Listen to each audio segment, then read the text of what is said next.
So, you ever see someone on YouTube with thousands and thousands and thousands of followers and wonder how much they're making?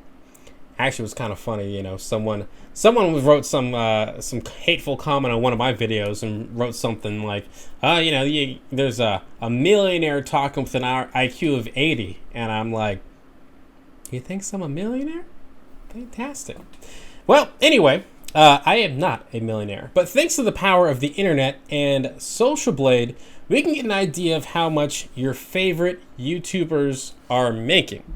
So, if you are a fan of conservatives on YouTube, you've probably heard of Charlie Kirk.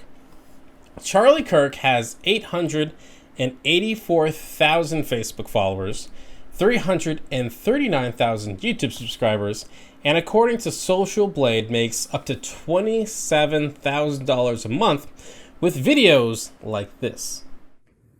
The left has always hated Thanksgiving. Thanksgiving can be interpreted as a religious holiday if you believe in giving thanks to a creator. But they hate Thanksgiving because they believe there is nothing you should be thankful for in America. This is an awful place. It is cancerous, rotten to the core. Tear it all down. Burn it from within. Why would you be thankful? Instead, we need a revolution. Now they're... Yes. According to Charlie Kirk, the Democrats are going to war on Thanksgiving. Seriously? In case he hasn't noticed, there's a crazy pandemic going on nowadays. And also, if you follow conservatives on Facebook and YouTube, you may have heard of Dan Bongino. I don't know if that's how you pronounce his name. I'm not a huge fan.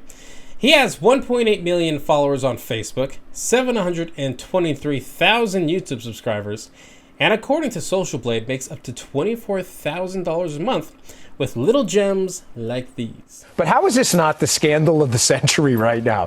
We have the Democrats for 6 months, even more than that, who pumped us. I mean, if you're a liberal today, don't you feel stupid that for 6 months you were told the biggest scandal in the world was Trump colluding with the Russians to tilt the course of an American election? Now we find out that the boomerang has come back and slammed the Democrats right in the face. And the entire time the Russian connection was through the DNC and the Clinton campaign.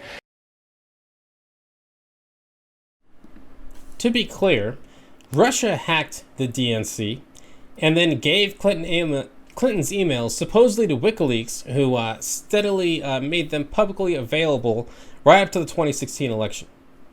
Seems an odd way of colluding. Now again, with collusion, that's the idea that a foreign power is helping one of our political candidates. I don't know how releasing emails and damaging stuff about the Clinton campaign is somehow supposed to help the Democrats in Clinton in 2016. But hey, all of those clips are lies. They're misinformation. And these people are in the business of selling that misinformation. And my friends, business is booming. So Kelly, what do you think about, if we just cut the show right now and just start making some stuff up and making some quick cash? I don't know about you, but I'd love me a yacht for this this Christmas. There's clearly a market for it. The business of lying is booming. We've seen this, for years now. There's guys, from as far apart as San Francisco to Macedonia, who don't believe any of the articles they write. They just post it online because it makes money, and they've come out and said that, and people still read the articles. They still, just believe it with all their heart. So yeah, I think there's a lot of money to be made in lying. There's tons of money being pumped into the conservative side of things.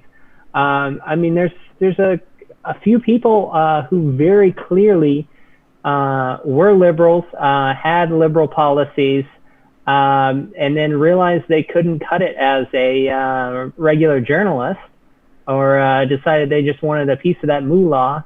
And all of a sudden, have very right-wing politics. We've seen it happen over and over again. Exactly, and it's interesting. I was just I had an interview with a guy this past week, and he mentioned Tim Pool and how that kind of happened with him, and how he's working at Vice News, this liberal channel, then seeing all this stuff about the corp. It's really controlled by liberal corporate interests and all this liberal stuff, and I'm like, And then he leaves and starts his own thing. And one, I'm like, okay, that's a very marketable story of yours, Tim Pool. Also, as you and I know, by working in the news, a lot of these news organizations are corporations. They're big business. And I don't know about you, but, stereotypically, big business, big shareholders of corporations aren't these bleeding heart liberals as some of these folks would suggest. Yeah, not a whole lot of socialists in big business. Somehow, unsurprisingly, that the idea that some of America's, largest companies aren't run by socialists, that shouldn't surprise anybody. Like, let's be real here. These media companies are, these so-called liberal media companies are parts of giant conglomerates, that are run by the uber wealthy. I mean, many of the anchors you see on TV actually aren't very rich. Your local newsman certainly isn't making billions, but Tucker Carlson, even Anderson Cooper, these guys come from quite a lot of money. Not just rich, we're talking really rich. Absolutely. And I finally, I have a friend of mine who's a conservative, very conservative. We kind of grew up together.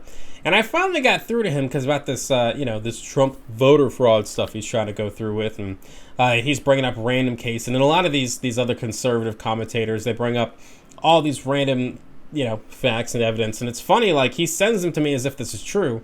And then it's just a quick Google search, and it's like, no, there's a very simple explanation here for us. It's just literally capitalizing off of all this stuff. And, yeah, the idea that, okay, yes, there's Don Bongino there with all his, which I'm pronouncing that wrong. How's that supposed to be pronounced? Bongino? I don't know. Like you said, I'm not a huge fan of his either. Haven't really followed his career. And in fact, I think I've tried to avoid that as much as possible. Yeah, you definitely should. I would not get into it. But it's one of those things where I'm like, okay, like, this guy has a financial incentive to, like, make this crap up. And I'm like, Trump's saying there's this massive voter fraud, and Bongino and Kirk, they're all pushing this mass voter fraud. And it's one of those things where I'm like, in a realistic scenario, you have to think about this rationally. What you're saying is all these reporters across the country in local news stations, local, atop the crowd, like smaller station markets, bigger markets, they're all, just going to lie for Trump when they're making like $30,000 a year. Like, come on, that's not a whole lot of money to really be, hiding this mass conspiracy. Yeah, I mean, you might as well believe any of the alien conspiracies. You might as well believe that lizards in human skin are controlling everything, that the Illuminati is out there, and that Jay-Z's part of it. All of these things I think are about equally likely as mass voter fraud. And honestly, probably a few of them are more likely than mass voter fraud. Absolutely. Yeah, but the aliens and the lizard costume things is real, Kelly. I got some ex-girlfriends on, I was just saying, not natural. Just kidding out there. It's just a joke. This is funny. We're having fun with this. But yeah, it's one of those things. I think I wish people understood the financial, because people share this stuff as if it's true, and I wish people understood like the financial incentive there is to lie to you, to make shit up. I mean, there's tons of money in conservative America. I mean, it's at this point the Republican Party more or less is a minority party dedicated to protecting the wealth of wealthy Americans. They've got some other points, but what they're really effective at doing is installing conservative federal judges and giving the wealthy tax cuts. That's pretty much all we've seen during the Trump administration. We're still mired in the last war.